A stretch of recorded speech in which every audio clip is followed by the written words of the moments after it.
revoir. C'est le bon revoir. Oh, pour t'adorer. Pour t'adorer. Et te dire combien. Oh, combien, combien. Nous t'aimons. Oh, oh, oh, oh. Oh, tu es excellent. Tu es excellent. Et puissant. Et puissant. Notre Dieu. Notre Dieu. Notre Dieu. C'est le bon revoir. Pour t'adorer et te dire combien tu es bon. Oh, oh,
nos mains. Nous levons nos mains pour t'adorer. Est-ce que quelqu'un veut l'adorer? Est-ce que tu peux l'adorer? T'adorer. Oh. Nous levons nos mains. T'adorer Jésus. Oh, nous levons nos mains, Jésus. Nous levons nos mains. Nous levons nos mains pour t'adorer. Nous levons nos mains pour t'élever. Nous levons nos cœurs, Seigneur Jésus. Nous levons nos mains pour t'adorer Jésus. Oh, nous levons nos mains. Pour t'adorer, nous levons nos mains. Pour t'adorer, nous levons nos mains. Pour t'adorer Jésus. Oh, nous levons nos mains. Pour t'adorer. Oh, touche-nous. Nous levons nos mains. Pour t'adorer. Touche-nous. Pour t'adorer. Oh, touche-nous. Oh, nous levons nos mains. Pour t'adorer. Oh, touche-nous. Pour t'adorer. Touche-nous. Pour t'adorer Jésus. Oh, nous levons nos mains. Pour t'adorer. Oh, Nous levons nos mains. Pour t'adorer. Nous levons nos mains. Pour t'adorer Jésus. oh, nous joignons nos mains. Joyons nos mains. Pour t'acclamer. T'acclamer. Nous joignons nos Joyons mains. nos mains. Pour t'acclamer. T'acclamer. Pour te célébrer. Joyons nos mains. Pour te célébrer, oh T'acclamer Jésus. Jésus. Oh, nous joignons nos mains. Joyons nos Oh, mains. Pour t'acclamer. pour t'acclamer, Jésus. Pour t'acclamer. Pour t'acclamer. Pour t'acclamer. Pour t'acclamer. Nous joignons nos mains. Joyons nos mains. Oh, pour t'acclamer. Pour t'acclamer. Oh, Joyons nos mains. reçois nos acclamations. T'acclamer Jésus. Oh, nous joignons nos mains. Joyons nos mains. Oh, T'acclamer. reçois. Joyons nos mains. T'acclamer. Joyons nos mains. T'acclamer.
la parole de vérité, la vie éternelle. Jésus, merci. Merci pour le privilège et la grâce que tu nous donnes encore ce soir de se tenir dans ta présence et de recevoir de toi. Sois élevé, Jésus. Sois béni, Jésus. Sois proclamé, Jésus. Sois acclamé, Jésus. Reçois l'offrande de notre acclamation. Tu mérites la gloire, la magnificence, l'adoration, la bénédiction, l'honneur est à toi seul. Papa, merci. Au nom de Jésus, nous avons adoré ce soir. Alléluia. Je crois que hier, on nous a enseigné sur la salutation. Alléluia. Donc, fais l'exercice d'hier. Salue 3 personnes. À la manière d'hier. Tu es béni au nom de Jésus. Tu es élevé au nom de Jésus. Tu es béni au nom de Jésus. Alléluia. Alléluia. Gloire à Jésus. Gloire à Jésus. Assoyons-nous majestueusement dans la présence de Dieu. La salutation prophétique. Dis à quelqu'un, j'ai reçu ma salutation prophétique. C'est une salutation prophétique. Alléluia. Bien-aimés dans le Seigneur, bienvenue au 3e jour de ce programme. Et je crois que ce soir sera spécial. Gloire à Dieu. Dans la Bible, nous savons que le chiffre 3, c'est le chiffre de l'explosion, du miracle, de la résurrection, de la vie, de l'impact, de la gloire, de la lumière. Alléluia, le chiffre de la bénédiction. Et je crois que ce soir, encore, le 3e jour là, quelque chose va se passer dans ce programme. Et quelque chose va se passer dans ta vie. Si c'est dans ce programme que quelque chose va se passer, c'est dans ta vie qui sera le bénéfice de ce qui va se passer. Alléluia. Bien-aimés dans le Seigneur, comme je le disais tantôt, nous sommes au 3e jour de ce programme. Le temps est un peu passé. Nous en excusons un peu.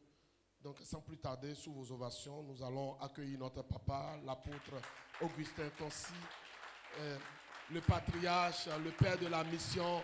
Est-ce que tu peux mieux acclamer Jésus pour sa vie, pour la grâce de Dieu sur sa vie? Alléluia. Gloire à Jésus. Prions. Seigneur, nous te bénissons. Qui est comme toi? Parmi les dieux qui est comme toi. Dans tout l'univers qui est comme toi.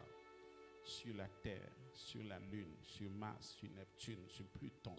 Seigneur, dans toute l'univers,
Alléluia.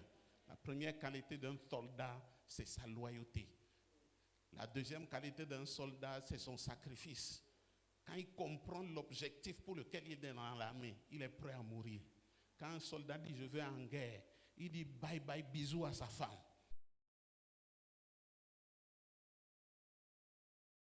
De revenir ou de ne pas revenir. Gloire à Jésus. C'est le degré, le niveau d'engagement quand vous avez un pasteur avec vous. Je vous en prie, tenez ferme vos pasteurs, tenez ferme la vision qu'ils ont. Poursuivez la vision avec eux. Ne laissez pas qu'à un moment donné, les intérêts personnels, les caprices, les petites choses viennent vous enlever les grandes choses qui sont devant vous. Quelqu'un a compris ce que j'ai dit? Certains d'entre vous, si vous êtes ici depuis 1 an, je vous dis la vérité, c'est parce que Dieu vous a béni. Ah oui, c'est parce que vous avez reçu quelque chose. Si vous n'avez rien reçu, après 3 dimanches, tu vas retourner d'où tu étais. Gloire à Jésus. Certains d'entre vous, vous allez à l'église pieds nus. Amen. Heureusement que vous n'êtes pas retourné là-bas. Je crois que quelqu'un va dire amen pour ça. Alléluia. Donc ne laissez pas... Je crois que je l'ai déjà dit ici une fois. Je vais le redire encore. Satan, il n'a pas besoin de fusil pour vous tuer. Non. Il a juste besoin de vous séparer de votre source et vous êtes mort. Alors, vous comprenez? Satan est très mauvais. Satan peut t'amener, en fait, la personne qui prie pour toi, la personne qui t'enseigne, la personne qui t'a pris quelque part, t'a fait progresser, t'a fait 1 pas, 2 pas, 3 pas. Les pas que ton père naturel n'a pas pu te faire, les pas que tes oncles n'ont pas pu t'amener à faire. Le pasteur t'a fait 3 pas, mais pour un manquement du pasteur, tu deviens fâché contre lui, tu deviens furieux contre lui. Et tu perds tout. Parce que si tu n'es pas content contre ton baiser, le plus grand conseil que je peux te donner, pars. Ne reste pas. Ben, tu ne peux rien obtenir. Tu vas aller de déception en déception, de murmure en murmure. Tous ceux qui sont ici, vous êtes là pour bâtir. Mais quand tu commences à murmurer, tu commences à détruire. Même Dieu sera contre toi. Peu importe l'argument que tu as. Peu importe. L'église de Jésus. Il dit, je bâtirai mon église. Pas le pasteur. Jésus dit quoi? Je bâtirai mon église. Et les portes de l'enfer. Toi, tu n'as même pas encore une porte. Parce que toi, tu bouges. Les portes de l'enfer, là, ça ne plie pas. Ça ne baisse pas. C'est droit. Il dit, les portes de l'enfer ne prévaudront pas contre moi. Donc quand tu rentres quand tu laisses l'amertume ou quelque chose t'amener à rentrer dans le camp de ceux qui détruisent, tu n'es plus contre le pasteur, tu es contre Jésus. Non, tu n'as pas compris. Tu n'es plus contre le pasteur, tu es contre Jésus. C'est pour ça qu'en Christ, nous avons l'Esprit Saint et les fruits de l'Esprit. Bon, ce n'est pas les fruits, hein. Le fruit de l'Esprit. Ce n'est pas les fruits, c'est le fruit. Mais c'est un arbre qui produit des fruits différents. C'est pourquoi on parle de l'amour. Si tu as le Saint-Esprit en toi, quoi qu'il arrive, l'amour va prédominer. Même si quelqu'un t'offense, tu vas l'aimer. Tu vas le pardonner. Parce qu'il y a l'amour en toi. S'il n'y a pas l'amour en toi, tu n'es pas reconnu comme fils de Dieu. L'amour, c'est la première caractéristique de quelqu'un qui prétend dire j'ai Jésus. Et la première caractéristique de l'amour, c'est le pardon. Quand la Bible dit, Marie, aime ta femme, tu comprends quand la Bible dit ça? La Bible ne veut pas savoir si elle est gentille, si elle salue le matin, si elle dort mal, si elle insulte les autres. La Bible ne veut pas savoir. Marie, aime ta femme. Point. Si tu veux sortir, tu dis aux gens, ah oui, ma femme c'est une sorcière, elle mange les gens la nuit. Ça, c'est ton problème. Pour Dieu, Marie aime ta femme.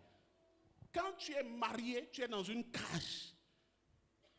Dans la cage là, on ne ressort plus. Et dans la cage là, on aime. Ça te plaît, ça te plaît pas, tu aimes. Donc l'amour n'est pas un choix pour les enfants de Dieu. C'est un commandement. Quand Jésus voulait annuler la loi, il dit j'annule toute la loi, mais je vous laisse un commandement. Il dit c'est là la loi et les prophètes. Aimez-vous les uns les autres comme je vous ai aimé. Il dit c'est là toute la loi. Donc je vous en supplie, si vous voulez, je me mets à genoux. Ne laissez pas la haine, la rancœur vous détruire. Vous ne pouvez pas détruire l'église. C'est vous qui serez détruits. Ce n'est pas une prophétie, c'est la vérité. Je le dis sur 22 ans que Mirmo a commencé. 22 ans. J'ai vu les gens s'auto-détruire. Devant moi, ils se sont auto-détruits. Personne ne les a détruits. Ils se sont détruits tout seuls. Parce que Satan les a animés. Ne laisse jamais. Quand tu commences à avoir de l'amour, de la rancœur, de la haine contre quelqu'un dans l'église, frère, peu importe tes raisons, Satan t'a pris. Satan est en toi. Tu parles toutes les langues que tu veux. Prie du matin au soir. Satan est en toi. Et le but de Satan, ce n'est pas de t'utiliser pour détruire les autres, c'est pour te détruire. C'est toi qui seras détruit.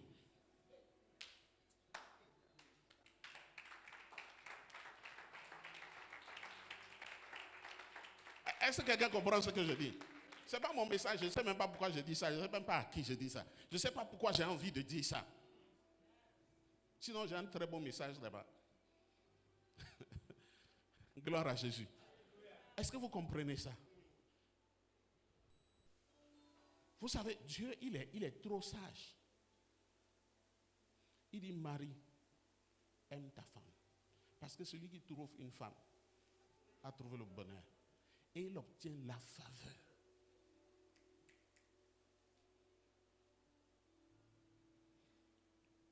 Et il dit, traite ta femme comme étant un sexe plus faible. Car si tu l'offenses, Dieu ne va pas exaucer tes prières. Je vous dis par expérience, il n'y a pas un jour où la parole n'est pas vraie. Offense, ta femme va entreprendre. Si tu veux, viens ici et te verser un fût d'huile sur la tête. Ça ne va pas t'aider.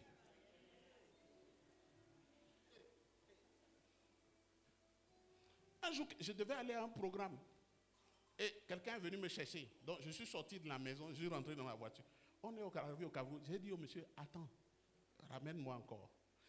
Ça dit, j'ai revu le visage de maman quand je sortais. C'est revenu flash. J'ai dit, la dame là n'est pas contente. Là où je vais, là, l'onction ne va pas couler. Je suis revenu dans la maison. Je lui ai dit, chérie, tu es sûr que ça va ce matin? Il dit, toi aussi, comment ça va aller? J'étais venu dans ta chambre hier, tu m'as chassé. J'ai dit, non, je ne t'avais pas chassé. Quand j'étais venu, tu es couché, tu as pris tout le lit. Et j'ai dit, que toi tu as ta chambre là-bas, machin truc. Je ne voulais pas te chasser. Comment moi je vais te chasser? Peut-être je voulais la chasser, mais là.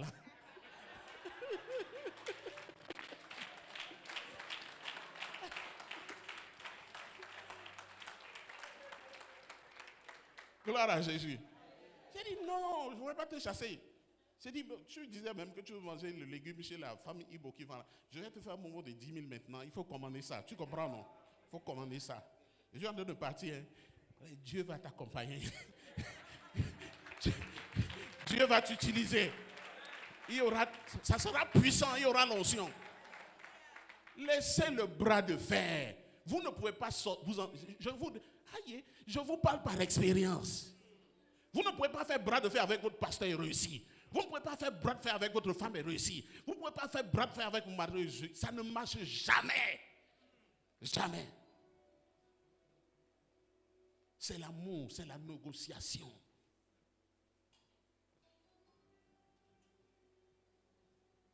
Vous êtes une église extraordinaire. Extraordinaire. Dieu fait des choses extraordinaires. Et il veut faire de très grandes choses ici. Mais vous devez être soudés autour de votre pasteur. Je n'ai pas dit que vous devez, tout ce que votre pasteur fait, vous devez aimer. Non! C'est pas ce que j'ai dit. J'ai des pères spirituels que j'ai toujours suivis. Mes fils connaissent mes pères spirituels. Mes pères spirituels ne sont pas tous gentils. Mais quand il m'appelle, je suis là. Quand il dit voici la vision, voici la cause, il connaît. Je trouve tout le monde.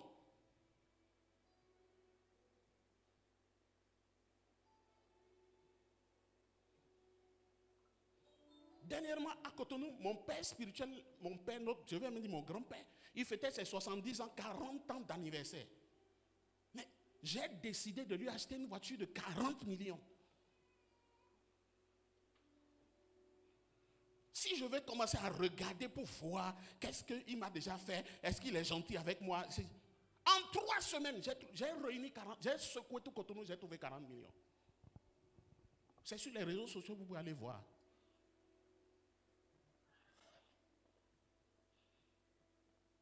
C'est Satan qui peut entrer dans votre cœur et vous allez commencer à voir les défauts de votre pasteur. C'est Satan. C'est Satan. Sinon, ton rôle, c'est de couvrir ses défauts s'il y en a. Tu couvres. Je ne te dis même pas de lui reprocher ça, mais tu couvres. Ton rôle, c'est d'amener tout le monde à le respecter, à croire en lui. Tu ne peux pas faire douter quelqu'un de ce que ton pasteur est. Jamais. Tu es fini, tu es mort. Tu ne peux pas te substituer à ton pasteur. Ce que ton pasteur n'a pas fait, ne fais pas.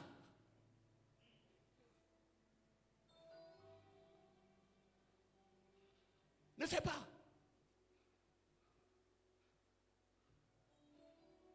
Si un jour, quelqu'un vient te voir, il te dit, j'ai tel problème, et tu sens que tu veux aider la personne, va d'abord voir ton père spirituel. Si ton père spirituel dit, ne fais pas, regarde la personne, dit, je suis désolé, je ne peux pas faire ça. Il y a beaucoup, vous savez, dans la vie, les gens traversent les épreuves que Dieu même a mis. Oui, c'est le seul moyen de les changer. C'est le seul moyen de les transformer. Si vous abrégez ça, vous prenez leur péché sur vous, leur malédiction sur vous. C'est la vérité, je vous dis. Donc, à un moment donné, ne devenez pas les bienfaiteurs de l'église. Et vous présentez l'église comme, ah non, ils ne prennent pas soin des gens. Moi, je prends soin des gens. Tu es mort là. Je ne sais pas pourquoi je dis ça. Je ne sais pas pourquoi je dis ça. Vous devez avoir une union sacrée autour de votre pasteur. Ne dis pas le contraire de ce que ton pasteur dit. Jamais. Si tu penses que ce qu'il dit n'est pas bon, tais-toi. Mais ne dis pas le contraire. Et vous allez voir comment Dieu va vous bénir. Écoutez-moi, plus cette église grandit, plus vous êtes bénis. Si cette église diminue, si ici il y a 200 fidèles, et demain, à cause de vous, il y a 150 fidèles, vous aussi, vous allez dégringoler spirituellement, financièrement, matériellement. Non, ce n'est pas des malédictions, c'est la vérité, je vous dis. Je ne suis pas en train de proférer, non, ma bouche ne s'est pas maudite. La seule chose que ma bouche sait faire, c'est bénir. Ils me connaissent. Même quand quelqu'un me fait du mal, quand j'ouvre ma bouche, je le bénis. Je ne sais pas maudire quelqu'un. Mais il y a des principes, il y a la vérité. Je te dis, si jamais, à cause de toi, quelqu'un a quitté cette église, si tu ne vas pas chercher la personne et tu la ramènes, tu vas payer pour ça. Tu vas te souvenir de ça. Dieu va te rappeler ça. Un jour devant une situation, Dieu va te rappeler ça.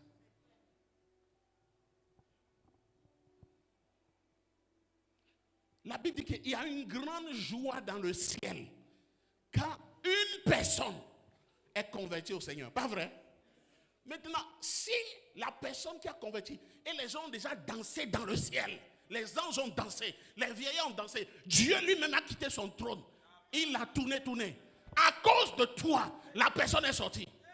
Dis-moi comment tu vas faire.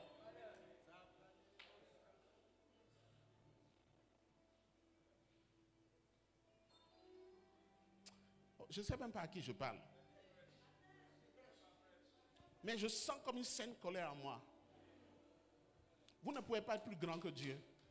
Vous ne pouvez pas être plus sage que Dieu. Quand tu viens à l'église, tu croises les pieds. On prêche. Ça ne te dit rien. Pourquoi tu ne rentres pas à la maison? Et puis tu ne viens plus jamais. Parce que si tu restes là, la seule chose que tu vas faire, tu vas détruire. En fait, tu seras en train de te maudire.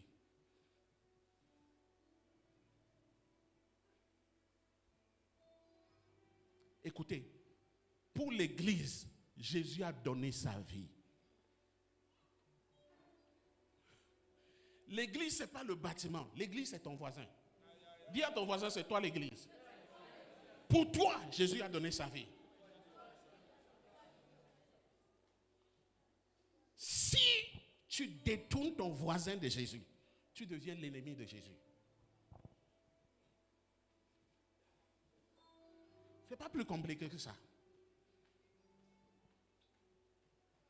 Parce que Dieu me dit que si ça ne se passait pas ici, aujourd'hui l'église là sera déjà remplie jusque là-bas.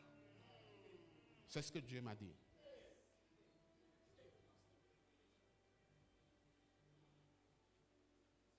Le jour où tu comprends que l'église là, ce n'est pas l'église de l'apôtre Tonsi. Ce n'est même pas l'église du couple Matanvi. C'est l'église de Jésus. Le jour là, tu es béni. Le jour là, tu as tout compris. Il peut nous enlever et mettre qui il veut ici. Nous, on n'est pas morts pour vous.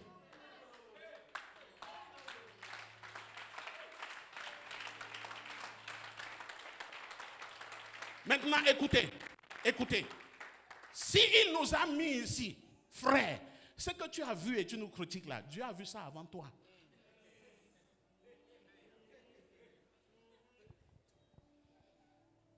Il a vu que je pouvais mentir, il a dit je le choisis quand même. Il a vu que mon amour n'est pas trop grand, il a dit je le choisis quand même. Vous comprenez? Donc, on n'est pas ici, on ne s'est pas choisi. Frère, si moi je m'étais levé pour construire 1000 mots, vous croyez quoi? Je serais mort il y a longtemps.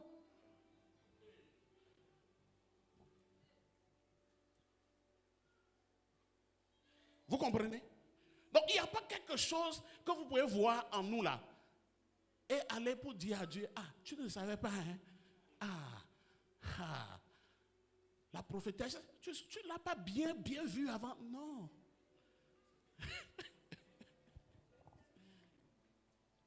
Et je vais vous dire la vérité. Parfois, vous êtes devenus ce que vous êtes parce que vos parents n'étaient pas bons.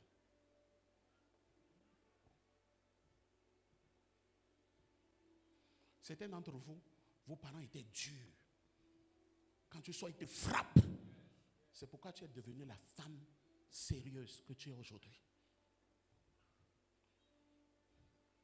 À des moments, tu as dit, quel genre de maman tu m'as donné? Pourquoi tu ne m'as pas donné maman comme maman des voisines, qui est gentille, qui est douce? Mais c'est parce que Dieu te connaît. Il connaît la maman dont tu as besoin.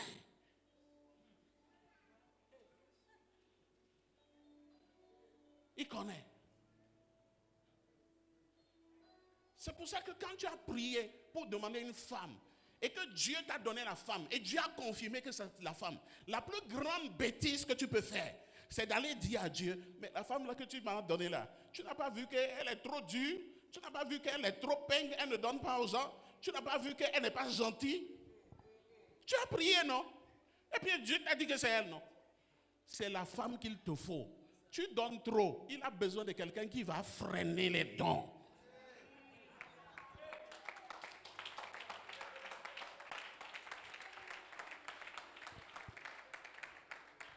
Parce que si tu es pasteur, tu donnes trop. Tu vas prendre la place de Dieu. Parce que les gens vont venir à l'église, pas à cause de Dieu, mais à cause de ceux qui vont prendre chez toi. Et Dieu va te tuer vite, il va te tuer. Tu vas mourir. Parce que la Bible dit que c'est un Dieu jaloux.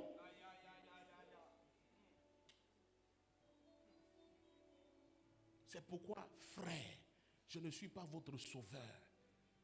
L'apôtre Achille et sa femme ne sont pas vos sauveurs. C'est Jésus, il vous a sauvés. Vous ne nous appartenez pas. Et vous et nous tous, on lui appartient. Et à chacun de nous, il a fait grâce. Il nous a donné grâce de vous diriger. Certains d'entre vous, il vous a donné grâce de balayer. C'est ici que c'est comme ça. Mais la Bible dit que nous sommes égaux devant Dieu. C'est-à-dire que le jour où nous serons devant Dieu, Dieu va dire, apôtre Achille, je t'ai donné la grâce d'être pasteur. Comment tu as utilisé ça? Et il va dire, maman, qui balaye l'église ici? Il y a quelqu'un qui balaye l'église. Maman Cunégonde, elle est où? Elle est où? Maman Cunégonde, la grâce que je t'ai donnée, c'est balayer l'église. Comment tu as fait? Si tu as bien fait, il n'a pas bien fait, tu seras son patron là-bas.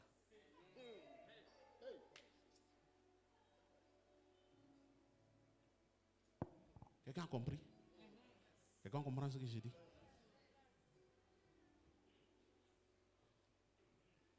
Parmi nous, il n'y a pas de petit, il n'y a pas de grand. La seule grande personne parmi nous, c'est le Seigneur Jésus. Mais il a mis un leader devant vous, il lui a donné autorité. Il doit exercer son autorité. Les choses doivent être droites. Il doit vous dire comment il veut que les choses marchent, vous devez obéir. Si vous n'obéissez pas, vous ne péchez pas contre lui, vous péchez contre celui qui l'a appelé.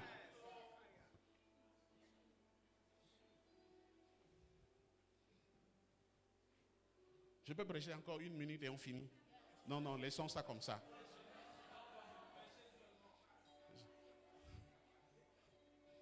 Gloire à Jésus. Ferme les yeux. J'ai prié pour toi. La Bible dit, quiconque à qui vous pardonnez son péché sera pardonné. Je prends la responsabilité ce matin, ce soir, en tant qu'apôtre du Seigneur, pour dire que tout péché que tu as commis contre Dieu, contre son serviteur, contre son église, contre son peuple, contre un seul enfant de Dieu, je déclare que ces péchés sont pardonnés. Oh, je n'ai pas entendu ton amen. Je dis ces péchés sont pardonnés. Tout obstacle que ces péchés auraient pu apporter dans ta vie est brisé aujourd'hui, est détruit aujourd'hui, est anéanti aujourd'hui, dans le nom précieux de Jésus. Regarde-moi. Dis, Satan, tu es un menteur. J'ai la joie dans mon cœur. Parce que Milmo Paraco, c'est ma maison, c'est ma famille. Tu ne vas pas m'extraire. Tu ne vas pas m'enlever. Écoutez, j'ai été militaire. On dit tout soldat solitaire est un soldat en danger. Tout soldat qui sort de la troupe, il est en danger.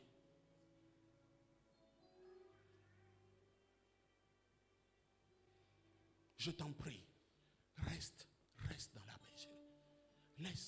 Reste dans la bergerie. Quel que soit ce qui t'anime, quel que soit ce qu'il y a dans ton cœur, je prie, la grâce est avec toi. Cette chose va se dissoudre maintenant. Cette chose va mourir maintenant. Écoute, cette chose n'est pas plus importante que la gloire de Dieu qui est devant toi.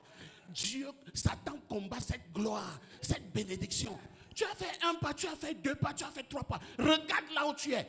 Et quand tu vas faire 10, tu seras où? Pourquoi tu veux t'arrêter? Pourquoi tu veux reculer? Pourquoi? Satan est un menteur. Lui et sa grand-mère.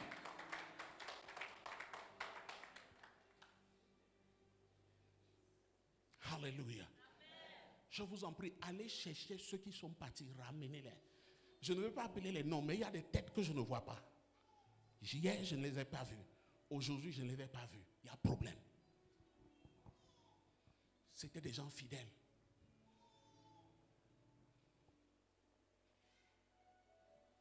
C'est des gens bons. C'est des gens qui aiment Dieu. Allez les chercher.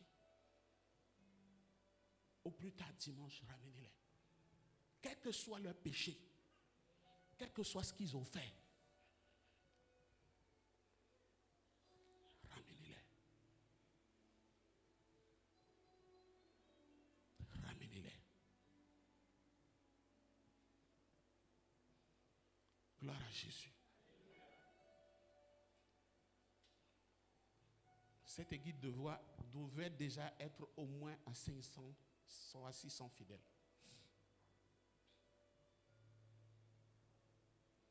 Je dis plus l'église est grande, plus vous êtes bénis.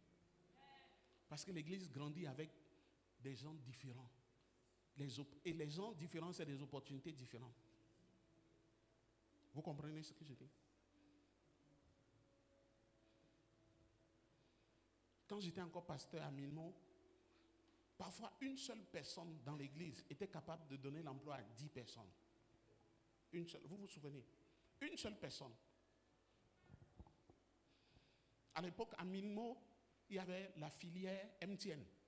Quand tu finis ton BTS ou ta licence et tu n'as rien à faire, tu es sûr de travailler à MTN. À l'époque, à Milmont, il y avait la filière à Javon. Gloire à Jésus. Quand tu es bon, tu n'as pas de travail, j'écris la lettre à Javon. Et puis je te dis, va lui donner ça. C'est fini. On va t'employer.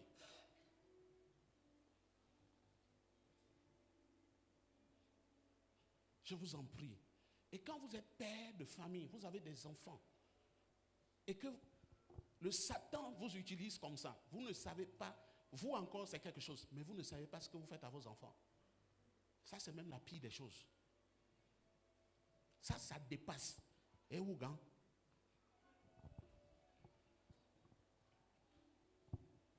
Non, ce n'est pas vous, je dis vos enfants. Vous ne pouvez pas imaginer la célébration qu'il y a dans le camp de l'ennemi.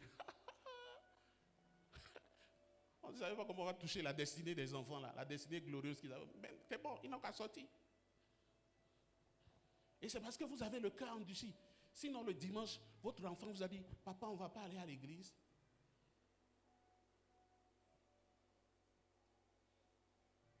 Vous savez comment j'ai reçu ce message?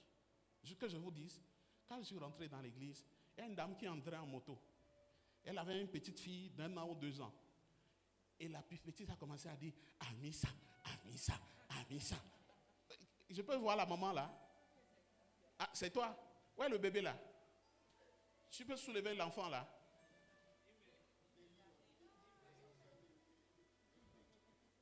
Voilà. J'ai menti? L'enfant a dit quoi?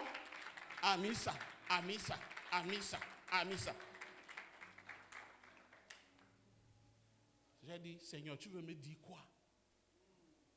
Et Dieu m'a dit, il y a des enfants pour qui j'ai prévu une destinée glorieuse.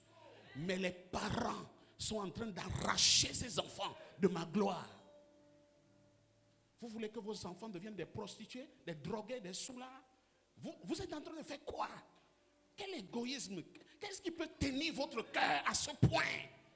Qu'est-ce qu'il y a dedans? Jésus a regardé les gens qui le crucifiaient. Il a dit, Père, pardonne-les, car ils ne savent pas ce qu'ils font. Toi, on ne t'a même pas arrêté. On n'a même pas sorti ton sang. Tu n'as même pas versé le sang. C'est quoi tu ne peux pas pardonner?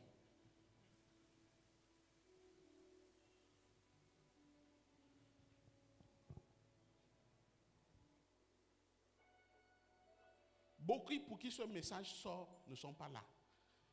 Mais le message est enregistré. Envoyez-les ça de ma part. Dites de venir. S'ils ne s'aiment pas, ils n'ont qu'à aimer leurs enfants. Tu sais, tu peux décider de rester pauvre toute ta vie. Mais la seule raison pour laquelle je peux accepter que tu sois pauvre, c'est que de ta pauvreté, tu donnes une bonne éducation à tes enfants. Parce que là, tu es l'homme le plus riche au monde. Parce que ta pauvreté va durer un peu. Mais un jour, les enfants là, ils vont te sortir de la pauvreté de la grande des manières.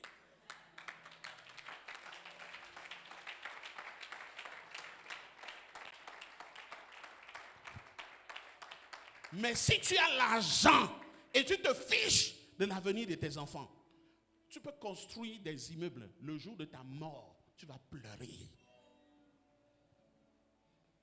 Tu vas pleurer. La seule chose qui compte quand tu quittes ce monde, c'est qu'est-ce que tes enfants sont devenus. C'est tout. Le reste n'est pas important. Mais la mort ne te fait pas peur. Parce que tu sais que de toutes les manières, tu vas mourir. Oh, est-ce que j'ai prêché ce matin? Que le Seigneur vous bénisse.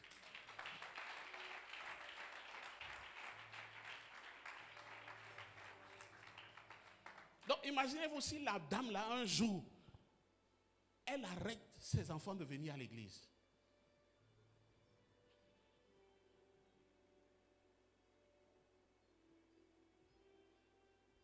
Peut-être quand elle a quitté la maison, l'enfant ne savait pas où ils allaient. Mais dès qu'elle a vu la porte de l'église, la joie, Amisa, Amisa, Amisa, Amisa, Amisa, Amisa. Je vous en supplie, chers parents, ramenez-nous aux enfants. Pendant qu'il y a culte, vous pouvez vous asseoir dehors et mettre écouteurs. Mais laissez nos enfants ici pour nous. 1000 mots, on n'est même pas pressé. Quand je vais mourir, l'église là va continuer. Donc, quand nous on est ici, on regarde dans 100 ans quand on ne sera plus là. Quand on sera mort, enterré, qu'est-ce qui va se passer? Qu'est-ce qu'on va laisser derrière nous? Donc, chaque bébé là compte pour nous. Il est très important. Le bébé que tu portes dans ton sein, que tu as conçu à Mimo ici, c'est un bébé spécial. Tous les bébés qui sont conçus à Mimo sont spéciaux. Je ne le dis pas pour me vanter. Allez et faites la différence entre les enfants que vous avez accouchés avant Mimo et ceux que vous avez accouchés à Mimo. Je ne me vante pas là. Je ne fais pas de la propagande. Je parle des faits réels. Je parle du vécu. Je parle de façon expérimentale. Il va vous étonner. C'est la vérité, je vous dis. Donc je supplie souvent les mamans. Il ne faut pas nous enlever nos enfants. Venez et puis asseyez-vous dehors, fermez vos oreilles. Laissez-nous enseigner nos enfants. Il y a la semence de la grandeur en eux. Il y a la gloire de Dieu en eux. Ah oui. C'est ça. Parce que quand tu ne peux même pas supporter une petite offense, tu ne vas pas loin. C'est ça la preuve. Tu ne sais pas supporter l'offense. Si tu deviens patron, tu seras patron de qui? Moi, je souhaite que tu sois patron de 2000 personnes. Tu vas faire comment? À chaque fois, tu vas renvoyer les gens?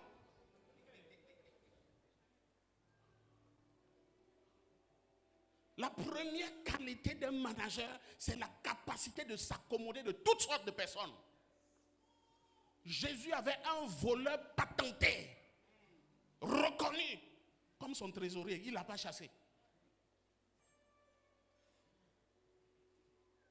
Donc si tu crois que tu auras des ouvriers parfaits, c'est que tu n'auras jamais d'entreprise. On retient les gens pour leur qualité, pas pour leurs défauts. Parce que tout le monde a des défauts. Mais je te garde parce que tu as des qualités. Je me fiche de tes défauts. Mais si tes qualités que tu as me permettent d'avancer, de faire prospérer mon entreprise, tu restes là.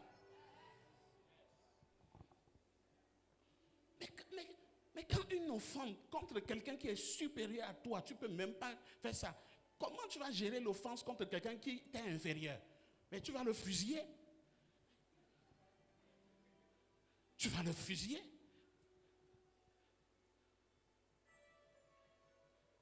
Gloire à Jésus. Tu vois, quand mes enfants viennent chez moi, parfois ils se plaignent les uns les autres. Ah non, non, c'est pas normal, il ne peut pas faire ça. C'est devant lui, j'appelle la personne. Il dit, ah mon fils chéri, comment tu vas? C'est pas que ce que tu dis n'est pas vrai. C'est vrai, et je sais même ça avant toi. Sauf que ce que tu dis là, ce sont ses défauts. Mais ses qualités, c'est pour ça que je le garde. C'est pourquoi il est mon fils. C'est pourquoi je l'aime. C'est pourquoi je l'honore. C'est pourquoi je ne vais jamais dire du mal de lui.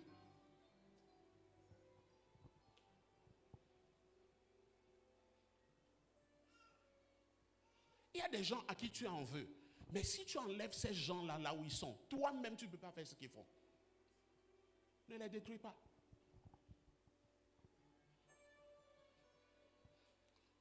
Gloire à Jésus. Le temps qui est passé là, ça ne compte pas dans mon temps.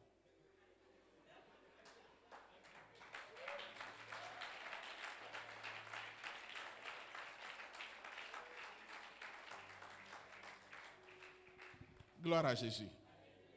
J'ai dit quoi?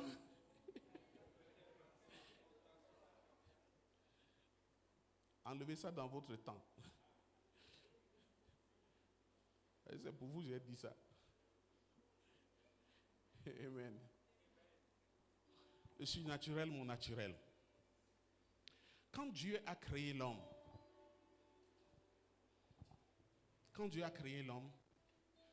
il y a des questions qui n'étaient pas possibles. Des questions qui n'étaient même pas envisageables. Des questions qui n'étaient même pas imaginables. Quand Dieu a créé Adam, Adam ne pouvait pas poser la question, qu'est-ce que je vais manger? Qu'est-ce que je vais boire? Est-ce que je vais réussir? Est-ce que j'aurai un boulot? Est-ce que je vais me marier? Est-ce que j'aurai des enfants? Est-ce que je serai une bonne mère? Est-ce que je serai un bon père? Est-ce qu'un jour j'aurai une maison? Est-ce qu'un jour j'aurai une voiture? Est-ce qu'un jour je vais voyager? Ces questions-là n'étaient pas envisageables. Ce n'était pas imaginable. Ce n'était pas posable. Non, imaginez-vous une vie où vous enlevez toutes ces questions. Ces questions n'existent pas. Et elles n'existent pas tout simplement parce que chacune de ces questions a une réponse sûre, claire, précise. Est-ce que je peux tomber malade? Jamais. Est-ce que je peux me marier? Oui. Est-ce que je vais me marier? Oui. Est-ce que j'aurai des enfants? Oui. Est-ce que j'aurai du travail? Oui. Est-ce que j'aurai une maison? Oui. Est-ce que je serai un bon père? Oui. Est-ce que je serai une bonne mère? Oui.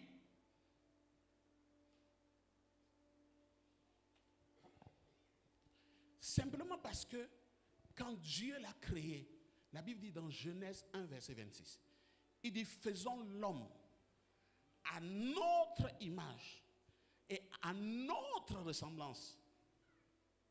Vous comprenez ça?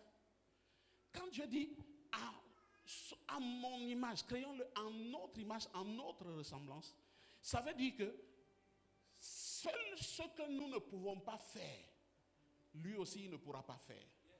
Mais tout ce que nous pouvons faire, il est capable de faire. Ce qui peut nous arriver, c'est ça qui va lui arriver. Mais ce qui ne peut pas nous arriver, ça ne peut pas non plus lui arriver. Quelqu'un comprend ça?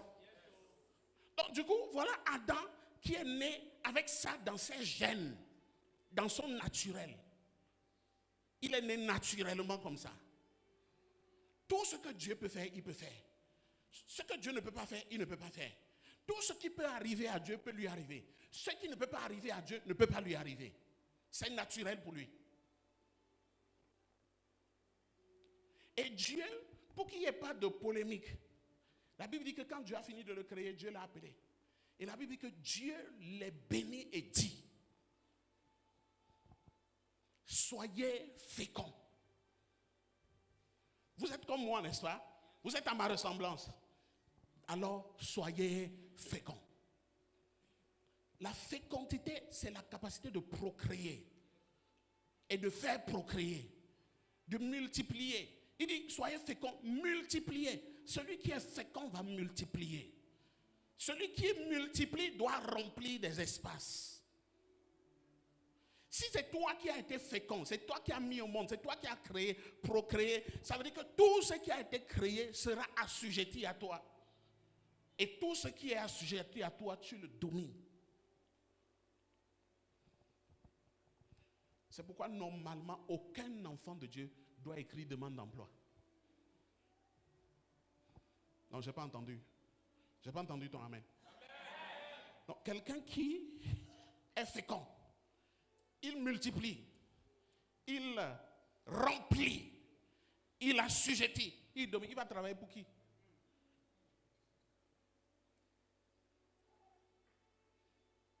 C'est pourquoi je dis aux enfants de ce siècle, aux enfants de Dieu de ce siècle, toute école qui éduque ton enfant pour qu'il devienne employé de quelqu'un, enlève-le là. Fais-le apprenti d'une vendeuse au marché. Je te dis, tu vas me dire merci dans 20 ans. Non, tu n'as pas compris ce que je dis. Quand tu veux mettre ton enfant dans une filière, dans une école, rassure-toi que le but de l'école là, c'est qu'il soit fécond, qu'il multiplie, qu'il remplit, qu'il assujettisse et qu'il domine. Mais si à l'école, on lui apprend à dire oui monsieur, s'il vous plaît monsieur, pardon monsieur, ne le mettez pas dans l'école là.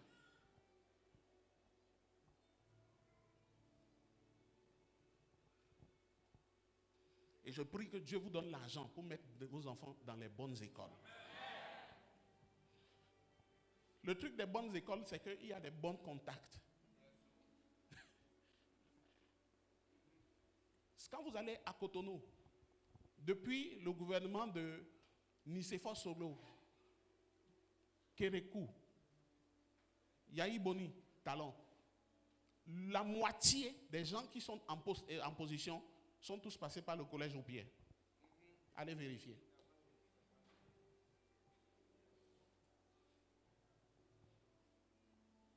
Alléluia. Et bientôt, tous ceux qui seront en position seront fidèles de Milmont. C'est pourquoi je te supplie, ne quitte pas. Il ne faut pas partir. Pour ton bien, reste. Avale ton orgueil, reste. Et n'a changé, et n'a dit.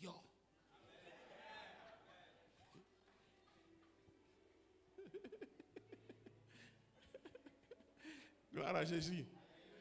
Je vais prêcher encore. Donc, la nature d'Adam était de sorte que, quand tu dis, ah, ne mange pas ça, tu seras malade. Il te regarde bizarre. Maladie, là, ça veut dire quoi? Il ne connaît pas le mot, ce n'est pas dans sa grammaire. Ah, fais attention, sinon tu vas échouer. On appelle quoi échouer? Ce n'était pas dans son vocabulaire. Il ne connaît pas ce mot-là. Parce que Dieu a mis en lui l'ADN, le gène, pour être victorieux dans toutes les situations. Pour avoir les solutions dans toutes situations. Il n'y a pas rien, il n'y a rien sur la terre des vivants qui peut lui être impossible. Gloire à Jésus. Oh, est-ce que quelqu'un m'écoute ce soir? Que le Seigneur te bénisse abondamment si tu m'écoutes.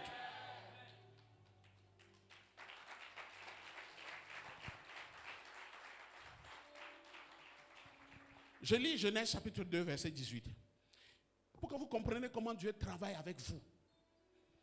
Il dit, et l'Éternel Dieu dit, il n'est pas bon que l'homme soit seul.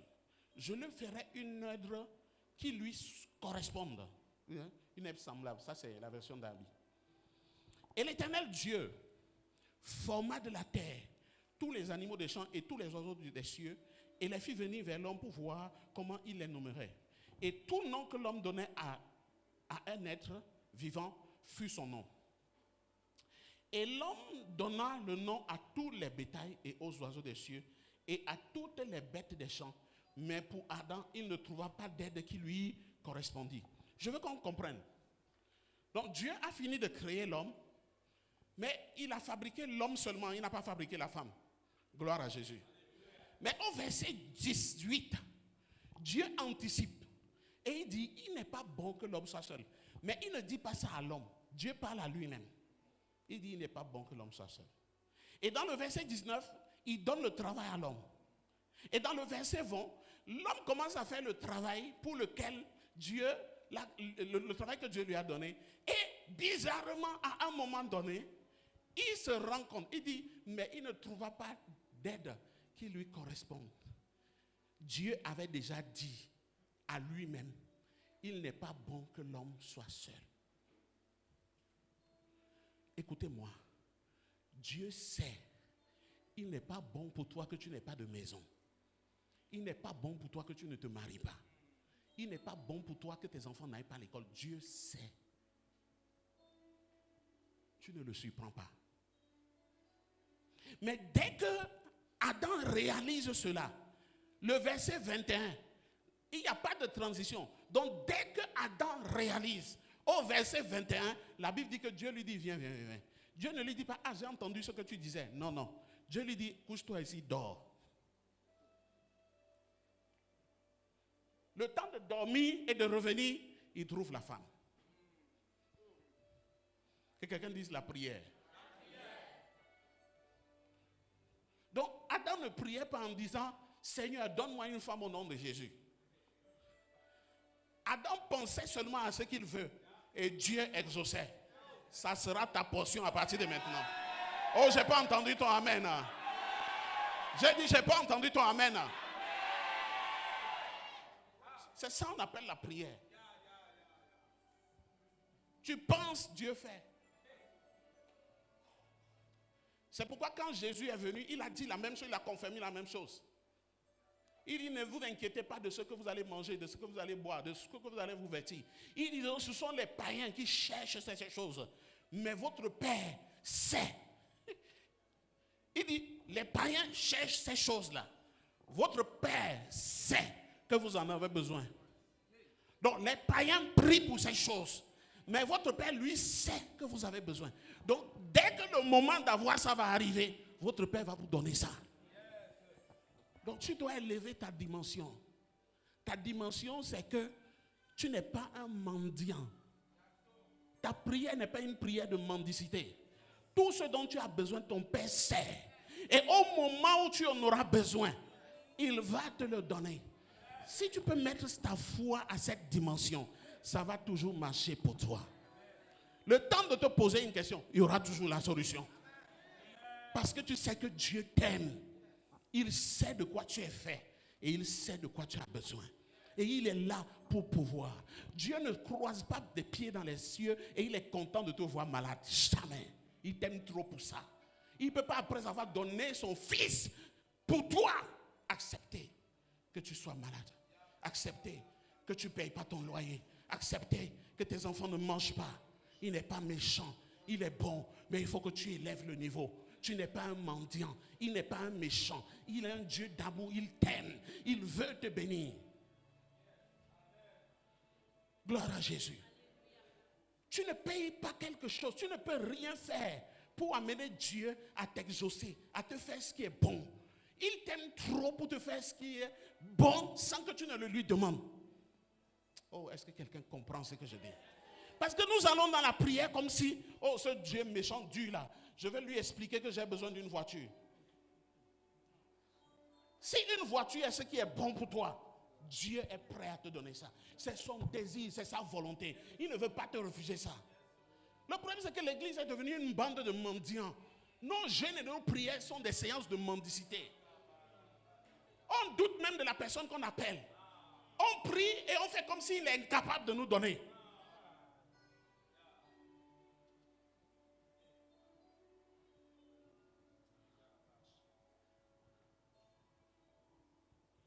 Il faut que celui qui l'invoque croit qu'il existe. 2, que quel que soit ce que tu lui demandes, il est capable de te le donner. Quel que soit.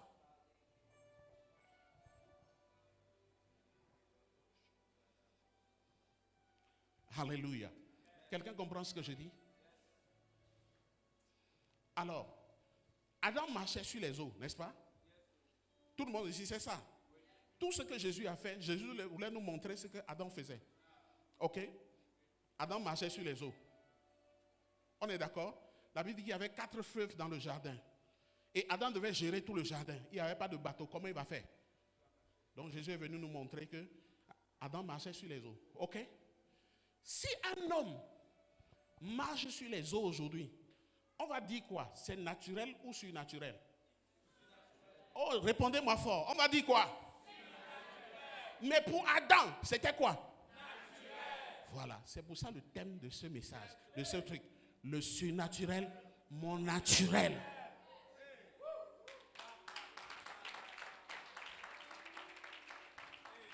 Donc vous avez compris maintenant? Donc les choses que tu fais naturellement, les autres regardent, ah, quel est ce genre d'homme? Ah, comment il a fait ça? Ah, Gloire à Jésus. Jésus est devant la tombe de Lazare. Les gens disent non, il sent. On l'a mis là depuis 4 jours. Dans la croyance des Juifs, 4 jours, après 3 jours, on estime que l'âme de la personne est déjà partie, il ne peut plus revenir. Donc c'est pourquoi il se présente là le 4e jour. On dit non. Il dit ouvrez. On dit non, ça va trop sentir. Il dit ouvrez.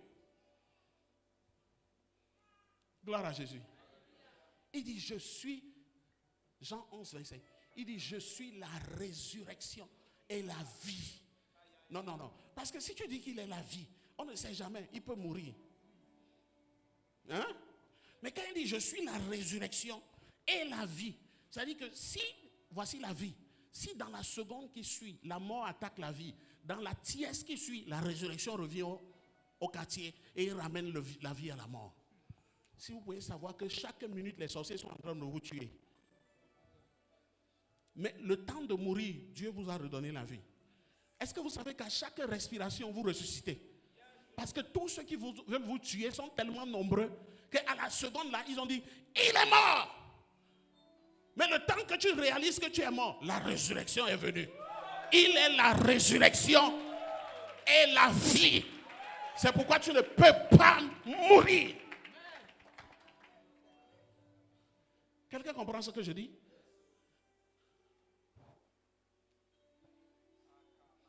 Et puis, il se tient devant la tombe et dit, c'est Père, je sais que tu m'exauces, je te rends grâce parce que tu m'exauces toujours. Quelle prière. Et puis il dit, Lazare sort.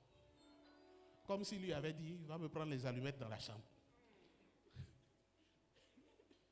Et Lazare sort. Lazare est sorti ou n'est pas sorti? Il n'y avait pas de problème pour Jésus, c'était naturel. Mais la Bible dit que les gens cherchaient maintenant à tuer Lazare encore. Vous avez lu la suite du texte là? Oh, je vous en prie, allez lire la suite du texte. Parce que tout le monde était venu au deuil et aux funérailles de Lazare. Mais donc voilà Lazare qui marche dans les rues. Comment les Sadducéens et les pharisiens, qu'est-ce qu'ils vont dire encore?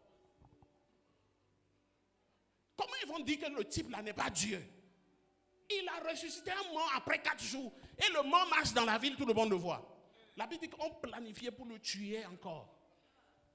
Mais on ne tue pas le ressuscité. Quand tu es ressuscité, tu deviens immortel. Ah, je n'ai pas entendu ton amen. Alléluia. Donc après vient le péché. Adam va pécher. Le péché va enlever la nature de Dieu dans la vie d'Adam. Et lui donner une autre nature. La nature du péché. Gloire à Jésus. Donc la seule chose que Adam peut produire maintenant, c'est les péchés. Mais ce n'est pas la seule chose. L'autre chose, c'est que Satan qui l'a précipité a pris son autorité. Tous les attributs, tout l'héritage qui était révolu à Adam, Satan l'a repris. C'est pourquoi dans la Bible, plusieurs fois, vous voyez Satan en train de discuter avec Dieu au ciel. Sinon, quand il était dans le jardin d'Éden, il ne pouvait même pas s'approcher de Dieu. C'était l'être le plus inoffensif quand il était dans le jardin d'Éden. Il n'a jamais été un problème pour Adam quand il était dans le jardin d'Éden. Jamais. Il n'a jamais été un problème. Adam n'a jamais voulu faire quelque chose et puis Satan est venu lui dire non, tu ne vas pas faire. La seule chose qui s'est passée, c'est qu'il était rusé. Et il a utilisé sa ruse pour corrompre Ève. C'est tout. Mais en dehors de ça, Adam ne le calculait même pas dans le jardin. Il n'existait pas. Est-ce que quelqu'un comprend ce que je dis?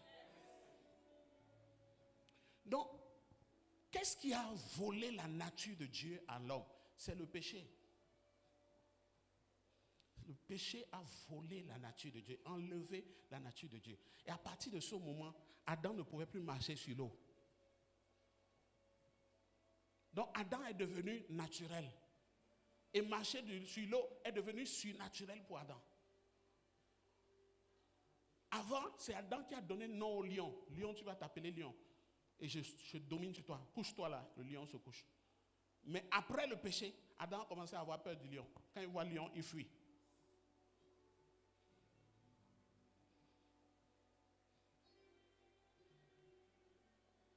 Alléluia.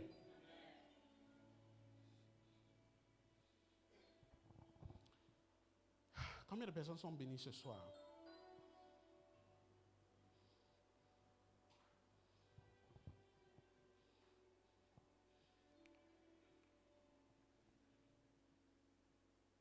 Donc le péché, c'est la nouvelle nature de l'homme Adam. Et comme c'est sa nature, il produit les péchés. Et tant qu'il produit les péchés, Satan ne va jamais le laisser faire. Il sera sous la domination de Satan. Tout simplement. Vous savez, le péché n'est pas bon. Vous comprenez ce que je dis?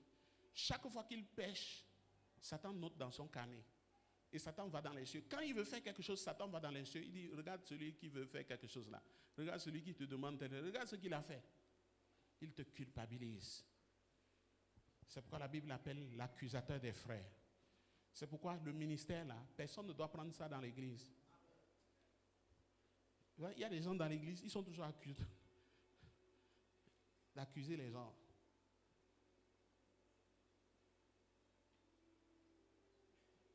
Gloire à Jésus. Ça ne sera pas ton ministère. Tu seras reconnu comme le réconciliateur des frères. Dans le nom de Jésus. Quand il y a un problème entre deux frères, tu viens et tu réconcilies. Tu n'es pas l'accusateur, tu es le réconciliateur. Dis à ton voisin, tu es le réconciliateur des frères. Tout autre ministère en dehors de ça est satanique. Dis-lui ça. Que tout autre ministère. Il a dit que vous êtes ambassadeur. Il vous a donné le ministère de la réconciliation. Pas le contraire. Donc, comme la nature d'Adam, c'est le péché, et que tout ce qu'il peut produire, c'est le péché, donc chaque jour, Satan est devant Dieu pour l'accuser. De sorte qu'il ne peut rien accomplir de bon, il ne peut rien faire, il ne peut pas avoir la faveur de Dieu, il ne peut pas avoir la grâce de Dieu. Quelqu'un comprend ce que je dis? Voilà. Mais comme Dieu aime l'homme, Dieu a donc élaboré son plan. Je vais sauter mon message pour qu'on finisse. Parce que demain, ce n'est pas moi qui prêche. Donc, je vais tout faire pour finir mon message en 15 minutes. Donc, je vais sauter et je vais aller loin. Gloire à Jésus. Mais Dieu nous aime. Dis à quelqu'un, Dieu t'a tant aimé qu'il a envoyé son Fils unique. Afin que si tu crois en lui, tu ne périras jamais. Mais tu as déjà la vie éternelle. Dis, Jésus, le Fils de Dieu, il n'est pas venu pour juger le monde. Il n'est pas venu pour contempler tes péchés. Il n'est pas venu pour compter tes péchés. Il n'est pas venu pour t'accuser. Mais il est venu pour te sauver. Gloire à Jésus. Trois dimensions du salut que Jésus nous a donné. La première dimension, c'est qu'il a pris nos péchés. C'est-à-dire, ce qui se faisait sous Moïse, il a fait. Sous Moïse, par le sang des agneaux et des boucs, on enlevait ton péché. Mais on ne changeait pas ta nature. Quelqu'un comprend ça? Donc, première chose, il a pris nos péchés. Passé, présent, futur, il les a pris. La deuxième chose qu'il a fait, c'est qu'il a changé notre nature.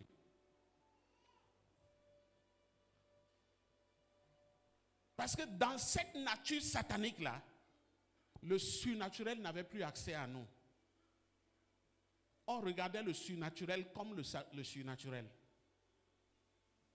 Gloire à Jésus. C'est pourquoi la Bible dit, dans le livre de Romains, au chapitre 6, verset 3, il dit, ignorez-vous que nous tous qui avons été baptisés en Jésus-Christ, c'est en sa mort que nous avons été baptisés.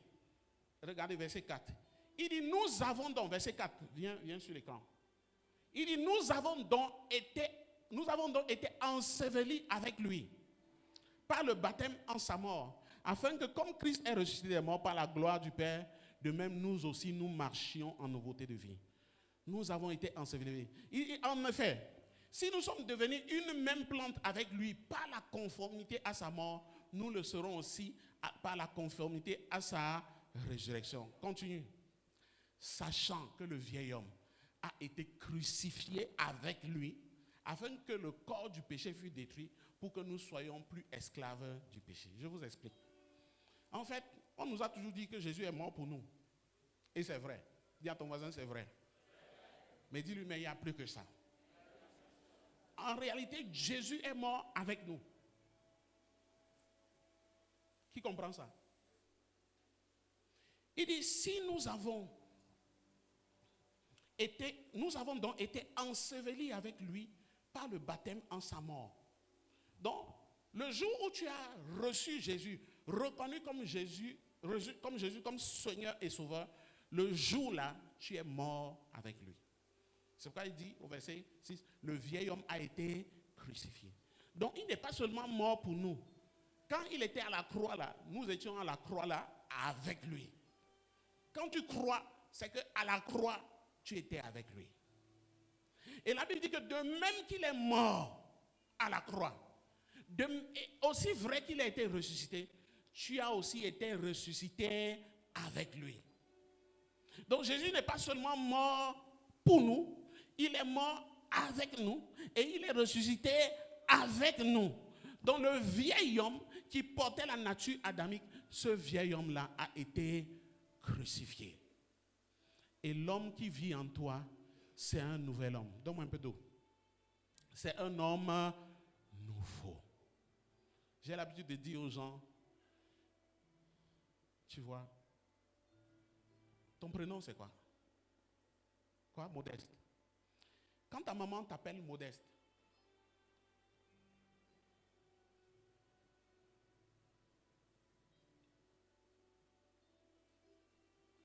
quand ta maman t'appelle Modeste, elle pense au petit garçon qui est né il y a peut-être 30 ans, je ne sais pas 20, combien d'années, je ne connais pas ton âge, à l'hôpital. Elle se rappelle des douleurs qu'elle a eues et comment l'enfant l'a crié pour la première fois.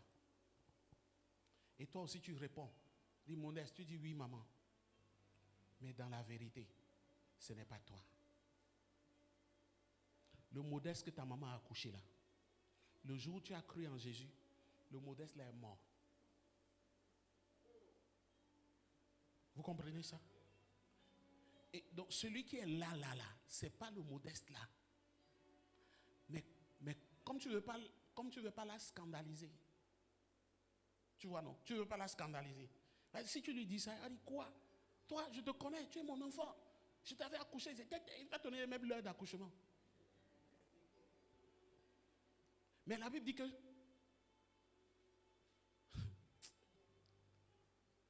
celui qui est né de la chair est chair. Et celui qui est né de l'esprit est esprit. La chair, c'est une nature. L'esprit, l'esprit, c'est une nature. La chair, c'est une nature. L'esprit, c'est une nature. Notre ancienne nature était charnelle. En Christ, cette ancienne nature a été crucifiée. Et quand nous sommes ressuscités esprit, une nouvelle nature. Est-ce que quelqu'un comprend ça? Dis à ton voisin, je ne savais pas que j'étais à côté d'un mort vivant.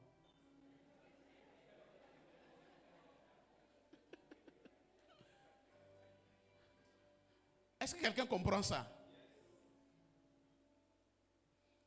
C'est pourquoi on dit qu'il n'y a plus de malédiction en celui qui est en Christ Jésus. La malédiction, là, va sortir d'où? Tu es né de Dieu. Qui va te maudire? Ton père ne peut pas, tes grands-parents, les sorciers, ils ne peuvent pas te maudire. Quelqu'un comprend ça? Et donc tu es né avec une nouvelle nature. La même nature que Jésus. Qui comprend ça? La même nature que Jésus. C'est pourquoi il dit, les œuvres que j'ai faites, de plus grandes, vous en ferez. Donc, un, il a pris nos péchés. Deux, il nous a donné une nouvelle nature. Troisièmement, il a détruit Satan. Et il a récupéré tous les pouvoirs qui étaient avec Satan. Il nous a rendu ça.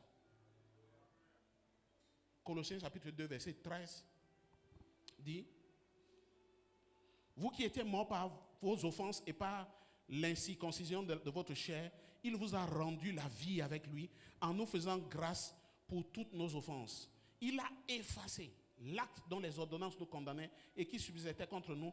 Il l'a détruit en le clouant à la croix. Il a dépouillé les dominations et les autorités et les a livrées publiquement en spectacle en triomphant d'elles par la croix. Gloire à Jésus. La Bible dit qu'il a effacé l'acte. L'acte, c'est quoi? C'est notre nature. Donc les ordonnances c'est quoi? Ce sont les péchés. Donc l'acte, c'est la nature. La nature produit quoi? Les ordonnances, les péchés. Et tout ça, ça nous condamnait. La Bible dit qu'il a effacé tout ça. Gloire à Jésus. Et deuxièmement, verset 15, il a dépouillé les dominations. Donc quand il est mort là, il est allé dans le camp de Satan. Il a frappé, il a récupéré tout ce qu'il avait pris à Adam. Et maintenant, quand il a pris tout ça, il est venu vivre en nous.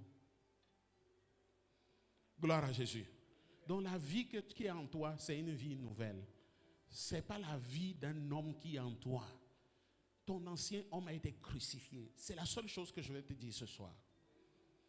Maintenant, tu vis la vie surnaturelle de Jésus.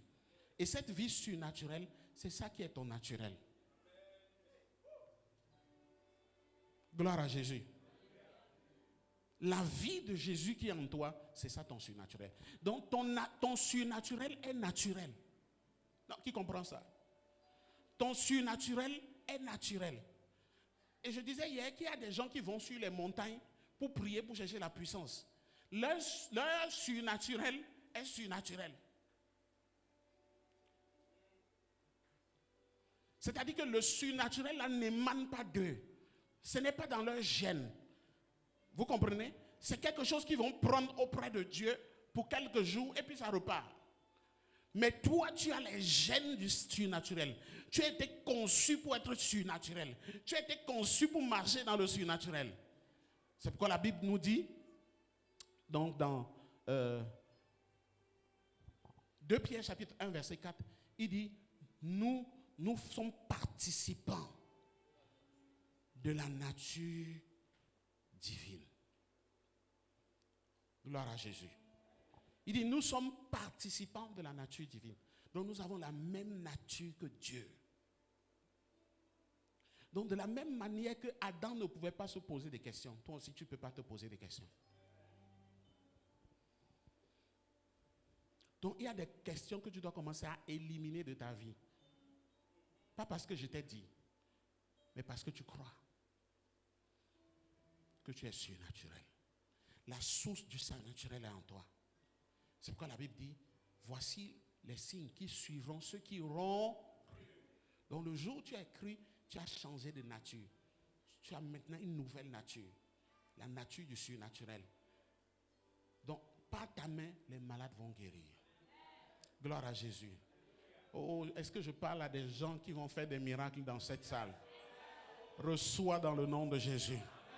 Que le feu de la guérison brûle dans ta main. Sois guéri et à partir d'aujourd'hui, tu vas guérir les hommes au nom de Jésus.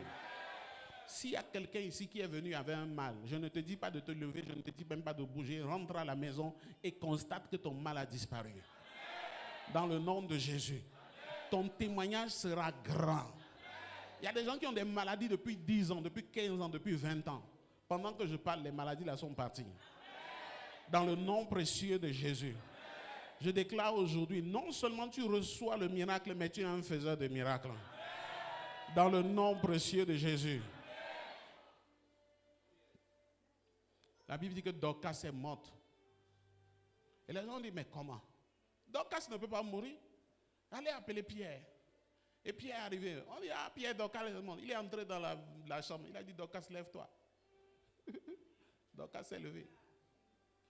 On va te reconnaître dans cette nation. Comme un faiseur de miracles. Comme un homme du surnaturel. Écoute, dimanche va être puissant. Dimanche, j'ai un message et le thème du message, c'est la cité de Dieu. Ah oui, parce que c'est la Pentecôte. Le Saint-Esprit, c'est l'inaugurateur d'une ville, d'une cité. Et je vais te montrer la cité là. Et tu seras étonné. Et plus personne ne va te mépriser sur la terre. Dans le nom précieux de Jésus. Combien de personnes sont bénies ce soir? C'est bon.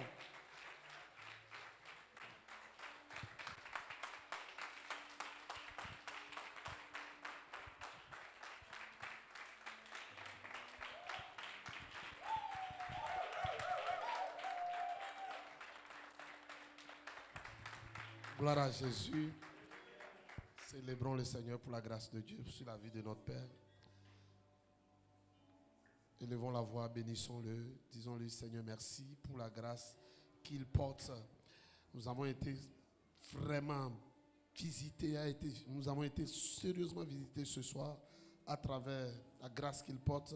Nous voulons te dire merci. Éternel mon Dieu, renouvelle ses forces, renouvelle ses capacités, renouvelle sa source dans le nom de Jésus. Que ça coule davantage en lui, éternel mon Dieu. Que son vase soit rempli, débordé, élargi dans le nom puissant de Jésus. Père, que ta main puissante soit toujours sur son appel. Fais de nouvelles choses dans sa vie, telles qu'il a déversé ce soir. Éternel mon Dieu, ne ménage aucun effort à déverser d'abondance encore en lui. Dans le nom puissant de Jésus, sois béni pour ce que tu es, sois béni pour ce que tu fais dans sa vie, sois élevé. Au nom de Jésus, nous avons ainsi prié. Amen. Amen. Amen.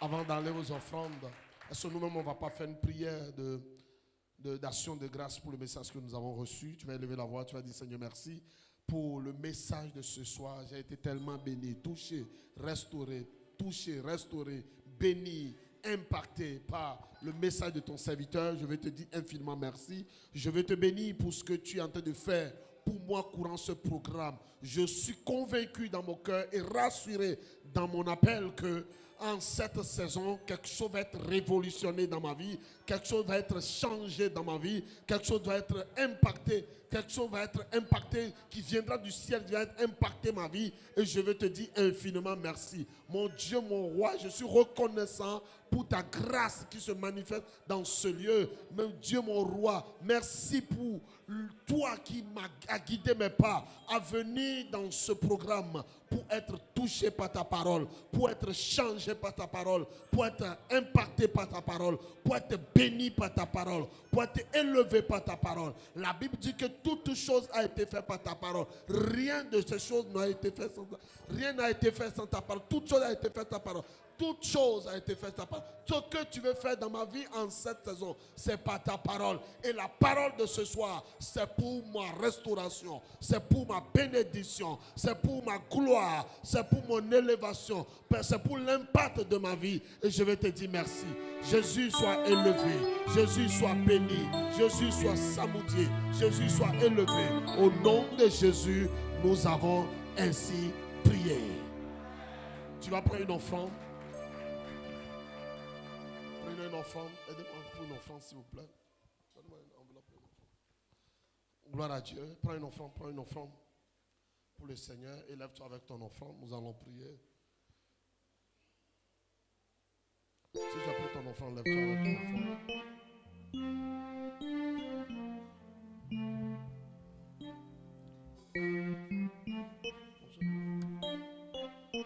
Gloire à Dieu.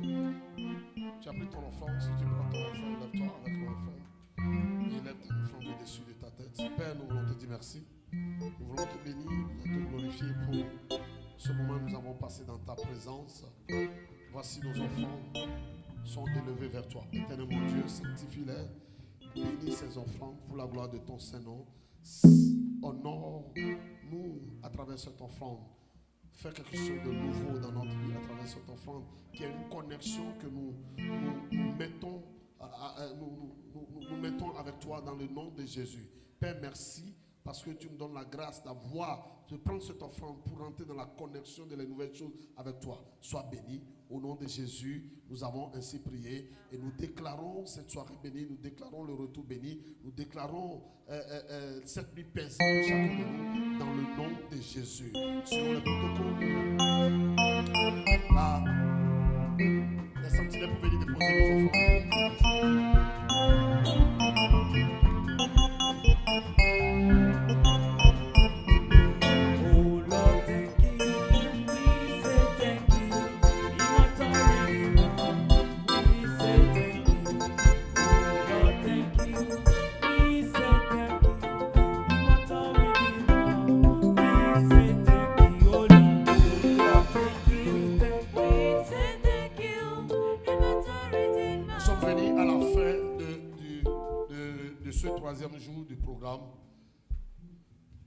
nouvelle. Demain, nous sommes encore là à 19h30. Nous serons encore là. Dis à quelqu'un, ne viens pas seul. Viens avec quelqu'un. Levons-nous pour partager la grâce en famille.